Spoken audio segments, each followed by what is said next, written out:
Hi folks, this is number 4, developing high quality conversation skills and how to use them for the benefit of your club. This is the 2022 Club Committee Member Professional Development Program facilitated by your host, Gary Ryan. And I'm the founder and director of Organisations That Matter, and it's a pleasure to be with you for this session. I'm also the author of the #1 bestseller on Amazon Kindle, Disruption Leadership Matters, Lessons for Leaders from the Pandemic. If you would like to purchase a hard copy or a physical copy of that book and get $5 off, you can access it at disruptionleadershipmatters.com and use the coupon code Monsu. You'll also get an upgrade to Express Post. So just select Standard Post and I'll put a nice personal note on the inside cover of the book for you. If you would like to access the Kindle version, please do so through Amazon. It's also available on Audible, iBooks and all good online stores. Please note that the coupon code doesn't work for those sites. It just works for the disruptionleadershipmatters.com site. This is just a number of the organisations that I work with, and Monsu Caulfield is, of course, one of them. It's a pleasure to be with you. In this session, we're going to do that brief welcome and introduction. We'll explain the quality conversations model and help you to be aware of how the model can be used in every single conversation, especially for your clubs, but also in your studies and your part-time work, and certainly in your careers moving forward. And this is going to have a positive impact on everything you do, in fact, all of your relationships. And it's to help you to understand how to leverage this skill for your personal and professional success. Water is to fish as conversation is to humans. Gosh, what does that mean? Well, a fish is swimming around in the water and it has no idea that it's in water. If you've ever been fishing or witnessed someone fishing, whether that be on a boat, on a beach, on a pier, whatever, when the fish gets pulled out of the water, assuming it's still alive, the fish, as soon as it's taken off the hook and placed down in a bucket or on the pier or on the bottom of the boat, it starts flapping around with every ounce of energy that it's got, attempting to get back into the water. You see, the fish has no idea that it's in air now. It just knows it's not in water. And water was so used to being in water, it just had no idea that water was so precious to its existence. Arguably, it's the same for us human beings. The fact that we can converse with each other is the absolute skill, the #1 skill that has enabled our species to dominate every other species on the globe. And yet we take it for granted. We all can converse, and as a result of that, we believe that we're really good at it. And to a large degree, we are pretty good at it, but often it gets in the road when we're not as good as we could be, which is why putting some focus and effort into every single conversation and learning some critical skills to learn how to do that is essential for your personal and professional success, and certainly the success of your club. So here's a model. The quality of our conversations impacts the quality of our decisions, which impacts the quality of our actions, and then ultimately over time impacts the quality of our performance. So if the quality of our conversation starts off as average or poor, then there's every chance we'll be making average or poor decisions. Our actions won't be as good as they could be, and we certainly won't end up getting the overall performance that we desired. Now, you and your clubs, you're sacrificing your time, you're doing it in your spare time. You still want your club to be the best club it can be, given the fact that it's run by students. Why can it not still be very successful? Well, it's going to start with the quality of your conversations, and equally, you're going to save a lot of time if you improve the quality of your conversations. So there are 5 characteristics of high quality conversations. The first one is to listen for understanding. Your first goal is to listen to what is being said. If you actually start to really focus on your listening, you'll find that for many of you, you're actually listening for argument, meaning you're listening to prove to the other person that they're wrong and you're right. So you've got this argumentative style. Now, if you're ever on a debating team, that's exactly what you were trained to do. I'm not saying debating's bad. I was on debating teams myself. But it does give you a highly tuned ability to pick up on things that when you're listening to show that someone else is wrong when you are right. What we want to do is shift that focus to determining that I understand exactly what has been said by whomever I'm speaking with. So this is essential, that we understand what is being said. So you do not have to agree with what is being said, you just need to understand it. Now, to do that, listen for the nouns or naming words, the verbs or action words, or in fact action phrases that are being said by anyone that you're listening to. So you listen for the nouns, the names of things that they use, you listen for the verbs, the action words they use, and any action phrases, words that sound like they've got some action happening in them. Now, you'll start to notice that there are lots of nouns, verbs, and action phrases being said, and there's nearly too many. Don't stress about that. Try to focus on the ones that seem to matter the most, okay? So don't worry that there's a lot of them, just notice the key ones. Then what you want to do is you want to use those exact words and use them in your conversation. So try to listen for the names. Many of you might say, I'm really terrible at people's names. Well, it's partly because you just haven't really ever given it deliberate focus. So if you give it deliberate focus, listen for the names of places that they've been, names of organizations that they might be talking about, names of food that they were eating. And it's okay to have questions about, you said you were eating something, what was that something again? And they will give you the noun, okay? But eating is a verb. So you said you were eating, so you picked up on that fact that they were eating, and that's the verb that you utilize in the conversation going forward. So what you want to do is to pick up on their keywords and then build them into the things that you say, and in particular the questions that you ask. Now, you want to be careful not to parrot. So parroting means if someone said a 10-word sentence, you would copy that 10-word sentence exactly and say it back to them exactly as they said. For most people that are competent in a language, that's seen as being quite rude. So it's not a good idea to parrot someone and say back exactly what they said in an effort to show that you understood them. So just use the key words. There is one caveat or one reason why when it is okay to say back exactly what someone said, and that's if it's really clear that English is a very distant language for the person that you're speaking with, and it's very clear they have a very limited vocabulary. And with that limited vocabulary, if you can demonstrate that you have listened to every single word that they've said, then that's the only time it's okay to repeat back exactly what someone said in a conversation. Okay, so in reality, that's quite rare. So, as your emotional level goes up, and let's face it, sometimes on club committees there can be a lot of passion present as we're having a conversation about something that we're trying to do or achieve. So when your emotional level goes, or passion to persuade people goes up, what do you think happens to your listening for understanding? Now, if you said, it probably goes down, you would be right. Your listening for understanding goes down when your passion and enthusiasm for a particular subject goes up. Okay, so this is something to be really important of. So what do you do if you notice that you're really passionate and energetic? Well, your body will let you know that your emotional state is going up. Your classic, your lips will get dry, your heart rate will go up, you'll feel funny in the tummy, you'll feel quite energetic. These are the sorts of things that your body will tell you. So learn to notice this change in your body when you're in conversation and use it as a powerful trigger to help you to remember to do some techniques, fundamentally mindfulness techniques, to help you get more centered so that you can continue to listen for understanding for whatever the other people are saying. So you can use these mindfulness techniques to do that. And a really simple one, for example, is to just notice your feet on the ground. In just 30 seconds of noticing your feet touching the ground, even if you're sitting or standing or in fact walking, in just 30 seconds, you'll trigger what's known as your parasympathetic nervous system, and that calms you down. Your sympathetic nervous system fires you up. Now, that's the nervous system that gets excited when you're passionate about something, so we need to trigger the parasympathetic nervous system to calm us down. And some of these mindfulness techniques, and no one else has to know that you're doing it, can help that to happen. So simply noticing your feet touching the ground. Notice your feet right now, for example, while you're listening to this video.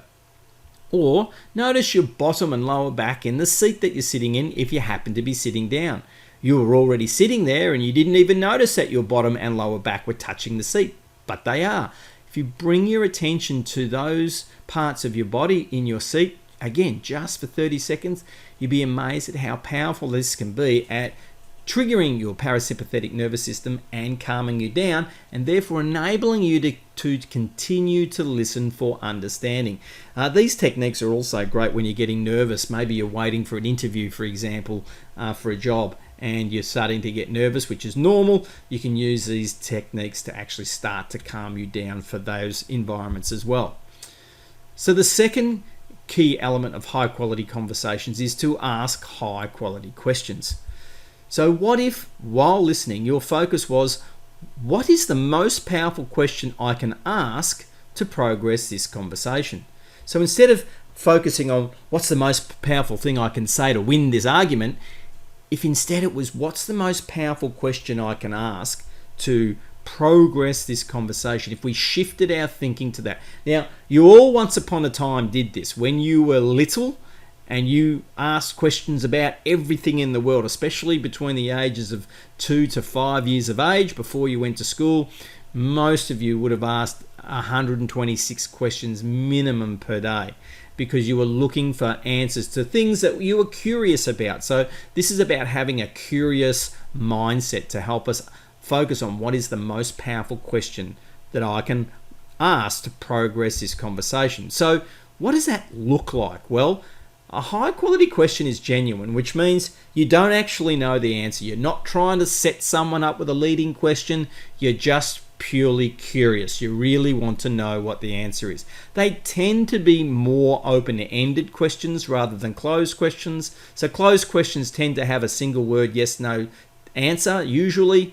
But that doesn't mean closed questions are bad. Most importantly, we want to focus on asking genuine questions. I really don't know the answer to this, and that's why, listening to you, I'm curious about what you're saying, and I'd like to understand more.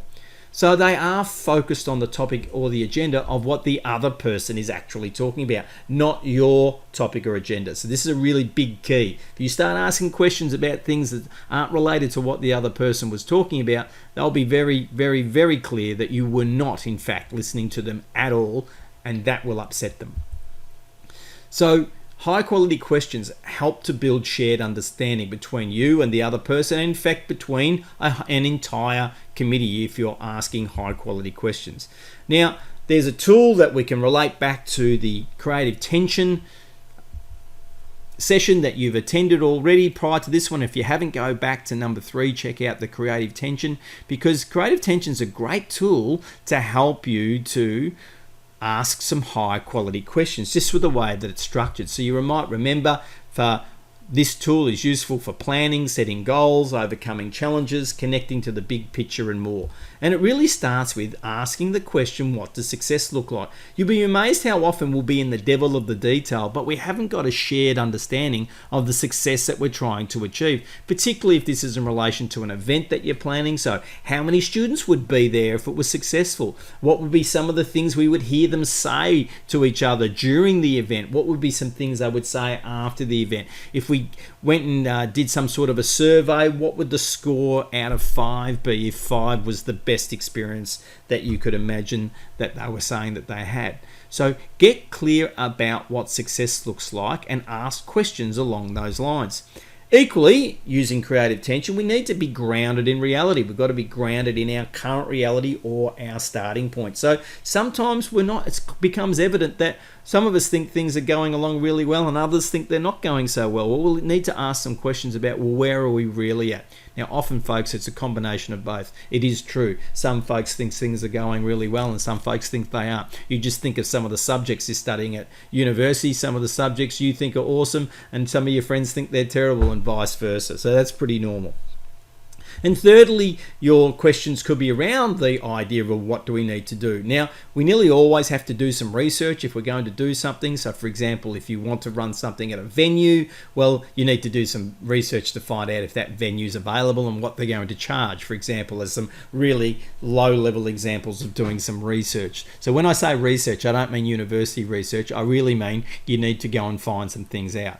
About understanding the smart, hard work to do, which is what we covered off in the self-talk self-talk session, so I encourage you to go back to that session. So again, all of these sessions are interrelated, folks, and interconnected. So they do cross over in terms of the content supporting each other. So go and check out the session on constructive self-talk if you haven't seen that one yet.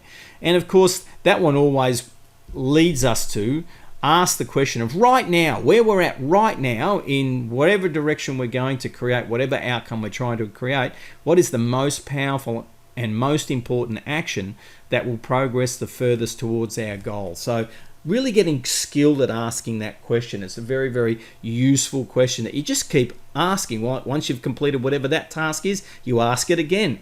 Right now, what is the most important action that will progress me or us the furthest toward our goal?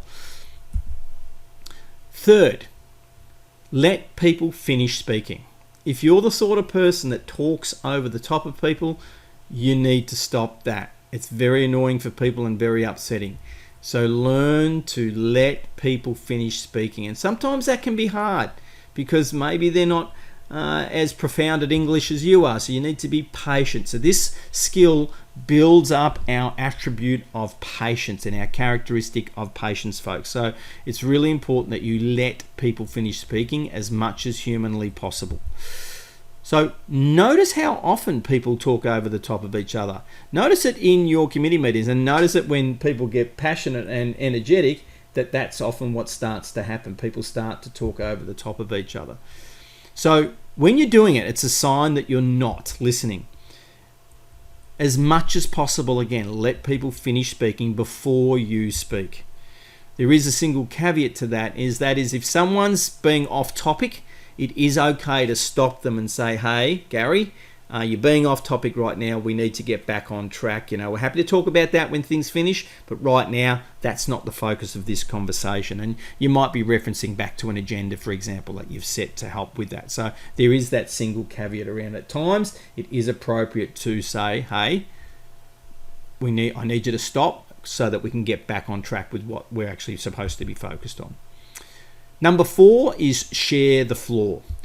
So over the course of your committee's journey, the contribution to the overall conversation, so this is your committee meetings, your one-on-one sessions, etc., your events that you host, ought to be relatively even between all of the committee members. Normally, in a team, the most powerful people, in your case it would be the president and vice president, tend to dominate conversations. What we know through some research through Carnegie Mellon University and Google is that when that happens, teams underperform when the majority of the talking is coming from the most senior people.